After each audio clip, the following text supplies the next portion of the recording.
തട്ടിപ്പ് വാർത്തയിലേക്കാണ് പോകുന്നത്. ചില്ലറ തട്ടിപ്പൊന്നുമല്ല നടന്നത്, വൻ തട്ടിപ്പാണ്. മെസ്സി ആരാധകരെ, അർജന്റീന ആരാധകരെ ഒക്കെ ലോകകപ്പിന് മുമ്പ് അങ്ങ് മുൾമുനയിൽ നിർത്തിയ നിമിഷമായിരുന്നു. ഇന്ന് വരും, നാളെ വരും, മറ്റന്നാൾ വരുമെന്നുള്ള ലേലം വിളിയൊക്കെ നമ്മൾ കണ്ടതാണ്.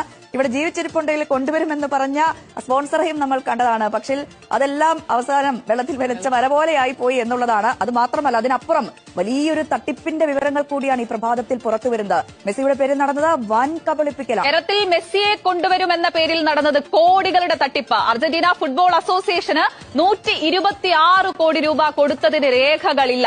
സംസ്ഥാന സർക്കാരുമായി കരാർ ഒപ്പിട്ടതിനും തെളിവില്ല. സൌഹൃദ മത്സരം പ്രഖ്യാപിച്ചത് അർജന്റീന ടീം അറിയാതെയാണെന്നും കായിക വകുപ്പിന്റെ അന്വേഷണ റിപ്പോർട്ടിൽ കണ്ടെത്തി. ഇതുമായി ബന്ധപ്പെട്ട് വിദേശ നാണയച്ചട്ടം, കള്ളപ്പണ ഇടപാടുകൾ എന്നിവ അന്വേഷിക്കണമെന്ന് റിപ്പോർട്ടിൽ പറയുന്നു.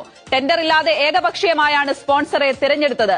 മെസ്സിയെ കൊണ്ടുവരാൻ സാമ്പത്തിക സഹായം നൽകാമെന്ന് കാണിച്ച് കളമശ്ശേരി ആസ്ഥാനമായ ഗോഡ് ആൻഡ് ഗ്ലോബൽ എന്ന സ്ഥാപനം സർക്കാരിന് 2023 ജൂലൈയിൽ അങ്ങോട്ട് കത്തയച്ചതായിരുന്നുവെന്നും വ്യക്തമായി.